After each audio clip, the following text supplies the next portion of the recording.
ئەمڕۆ 5 ساڵ تێپەڕەبێت بەسەر ماڵ ئاوایی سەرکردەی کورد هەڤاڵ مامجەلال. سەرۆک مامجەلال جگە لە هەڵکەوتووی لە بواری سیاسەتدا لە بواری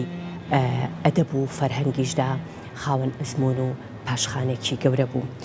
پرۆگرامی ئەم ئێوارەی کورسات مەگەزین تایبەتەکەین بە ئەدەب لای هەڤاڵ مامجەلال، هەروەها ڕۆڵ و پێگەی هەڤاڵ مامجەلال لە دەستگیرۆی و لە پاڵپشتی هونەرمەندان و هەروەها ڕۆژنامەنووساندا. بەر لەوەی قسە و باز لەسەر تەوەرەکانی ئەم ئێوارەی پرۆگرامی کورسات مەگەزین بکەم، ئەچمە لای هاوکارم دەروون کە لەسەر مەزاری مامە بێگومان ئەمڕۆ زۆرێک لە ئەدیبان و نووسەران و سیاسیەکان و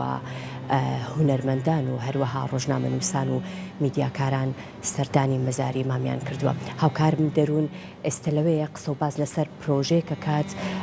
کە ئەویش پرۆژەیەکە بۆ ناساندن و بە ئەرشیفکردنی خەباتی هەڤاڵ مامجەلال. سڵاوت لێبێ دەروون، ئەم کاتت باش و فەرموو. بەڵێ کوردستان، سڵاو لە تۆ و سڵاو لە تەواوی بینەرانی کورسات مەگەزین بێت. دیارە وەکەم وانەزانین کە ئەمڕۆ سەیدا 5 ساڵ تێپەڕە بێت بەسەر کۆچی دوایی سەرۆکی کورد و عێراق سەرۆک مامجەلالە. دیارە لە بەرەبەیانیەوە تاوەکو ئێستا لە تەواوی چین و توێژەکانەوە، لە تەواوی شار و شارچکەکانی هەرێمی کوردستان و تەنانەت لە جەرەوەی کوردستان و لە عێراقیش بەشێک لە کەسایەتیە دیارەکان ئەمڕۆ سەردانی مەزاری مامیان کرد و لێرەوە خۆشەویستی و وەفای خۆیان جارێکی تر بۆ هەواڵی بەرز مامجەلال دووپات کردەوە. دیارە میوانێکم ئەبێت گفتوگۆکەین لەسەر یەکێک لەو دامەزراوانەی کە لە ئێستاە کار لەسەر بە ئەرشیفکردن و جارێکتر کۆکردنەوەی بەشێک لە خەبات و لە بەشێک لەلایەنە گرنگەکانی مامەکات. میوانەکەم بەڕێز یوسف زۆزانی ئەبێت کا بەڕێزیان هەم نووسەرن و هەم سیاسەتمەدارن، هەم لە ئێستا جێگری بەڕێوەبەری دامەزراوی سەرۆک جەلال تاڕەبانین کە یەکێکە بێ لەو دامەزراوە هەرە گرنگانی بەشێکی گرنگی لایەنی خەبات وەکو ئاماژەم پێکردووە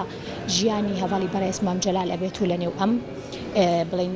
ڕێکخراوەیە خۆ بڵم لەنێو ئەم دامەزراوەیە کاری لەسەر ئەکرێت و بەشێک لەو بابەتانە جارێکتر بە دۆکومنت ئەکرێتەوە. ئەگەر بەڕێز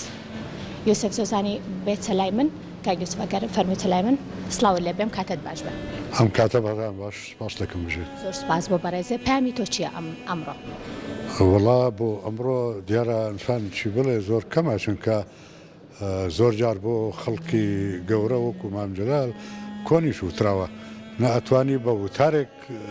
وەصفیکەی، نەئەتوانی بە شعرێک وەصفیکەی، چکە مامجەلال پەنۆرامەیە کە نەک هەر لە سیاست لە ئەدەبەوە بگرا تا لە دۆستی شعر بوو، تا دۆستی مسەقەفەکان بوو، کابرێکی ڕۆژنامەنووس بوو، مافناس بوو، ئەوە بوو. و لە دەستدانی مامجەلال خەڵک پێی وایە ممکنە لە دەست یەکێتی نیشتمانی کوردستان چوان نییە، نەک هەر لە دەست ملەتی کوردیش نا، بالعکس هەموو مەنتەقەکە پێم وایە بە لە دەستدانی مامجەلال زەرەریان کرد. و من متەئەکدم مامجەلال وای لێ نەهاتە ئێستا وەزعی مەنتەقە بەم شێوە نابوو. یەکێک لەو پرۆژانەی کە ئێوە ماوەی چەند مانگێکە کاری لەسەر ئەکەن، ئێستاش بەڕێزتان جێگری بەڕێوەبەری یەکێک لەو دامەزراوە هەرە گرنگانن، ئەویش دامەزراوەی سەرۆک جەلال تاڵەبانیە. باسێک لە بیرۆکەکەی بکەین کاک یوسف زۆزان، بۆچی دامەزراوە گرنگی ئەم بڵین پرۆژەیە لە ئێستاە بۆ چییە؟ بەڵێ دیارە ئەمە وەکو کە لە خەیاڵمانە، ینی شتێکی گەورەمان لە بێشەوە بارەکەشی زۆر گرانە و بە ئێمە بە تەنهاش ناکرێ بێ هەموو لە جامیعاتەوە بگرە دانوشگەکان تا هەموو خەڵکی شارەزا یارمەتیمان بدە. بەڵام شتە ئەساسیەکەی کە ئێمە بتوانبن هەنگاوی یەکەم ئەرشیفەکەی مامجەلال کۆکردنەوە. جا ئەرشیفیش تەبعاً زۆر فراوانە، لە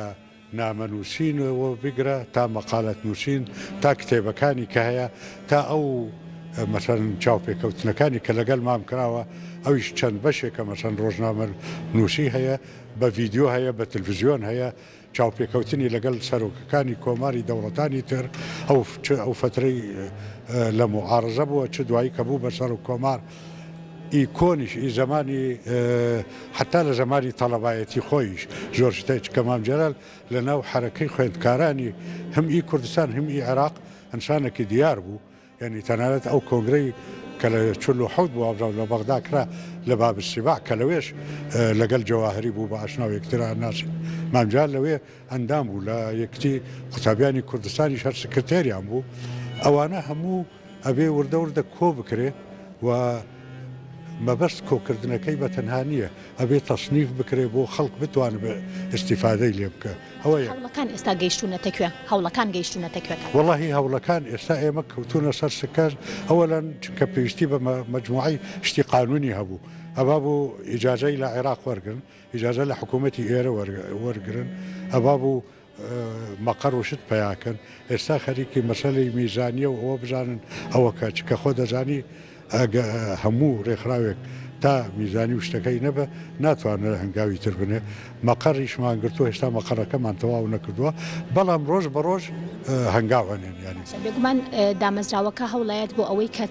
تەواوی یاخود بڵێم زۆرینەی دەستنووسەکانی مام جەلال یاخود بڵێم تەواوی ئەو بابەتانی پێویستن بە نووسینەکانی ئەوەوە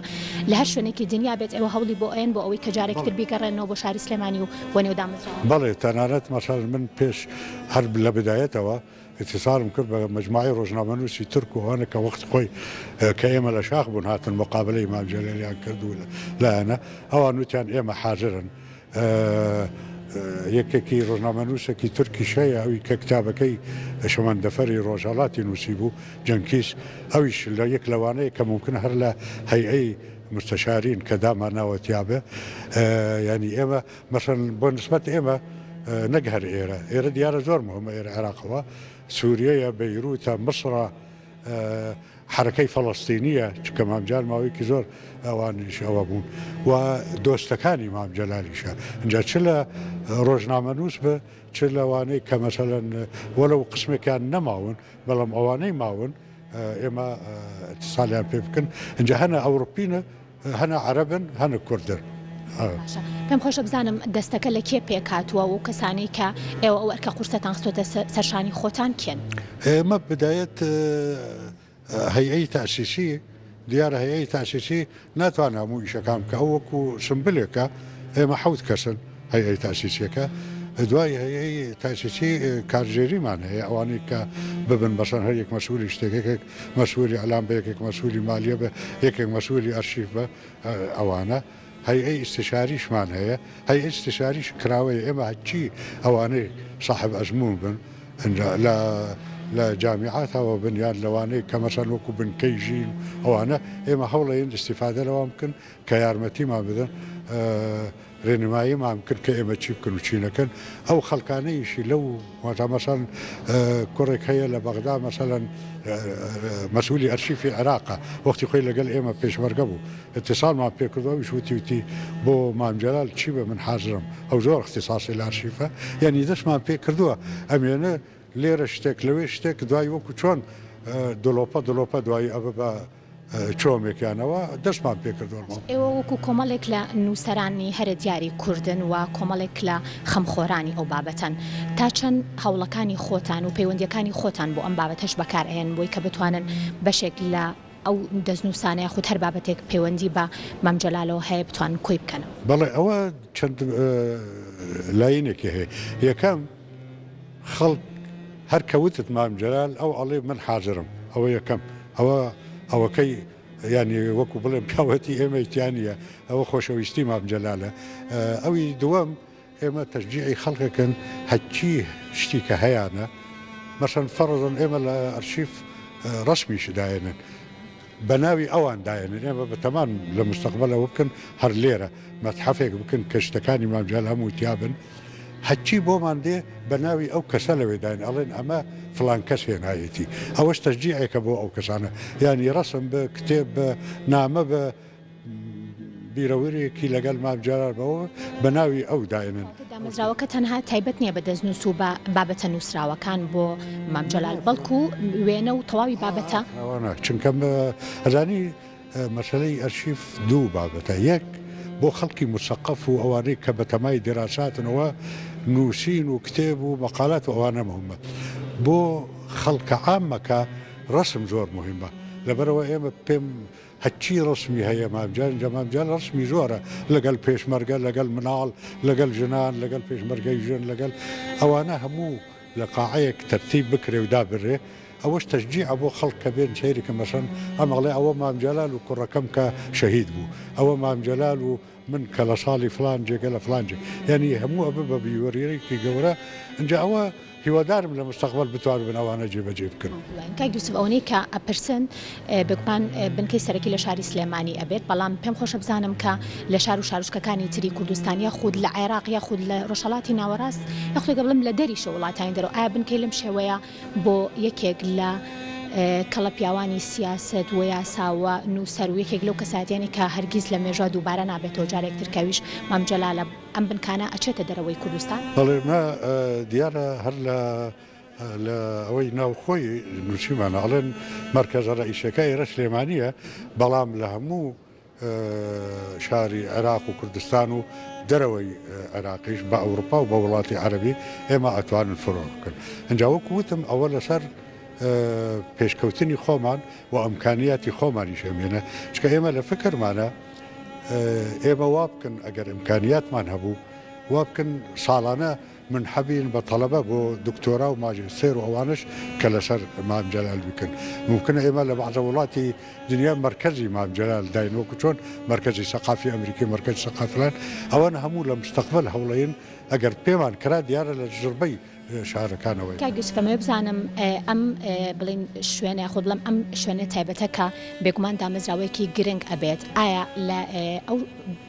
با بڵێم زانکۆکانیە خود لایەنە ئەکادیمیەکان زانستیەکان ئەتوانن لە ئایندای سوود لەم ناوەند و لەم دامەزراوەی وەربگرن بۆ لایەنی لێکۆڵین و یاخود هەر بابەتێکی تر بێت؟ بەڵێ ئێمە خۆی کەمەتەمان طبعاً ئەو شتانەی کەمەتەمان لە مستەقبل دووریشیکەن هەموو هەوڵەیەن لێرە لەم مەزارە بکەن ینی مەتحەفەکە دیراساتە ئەو جێگەی دیراساتەوە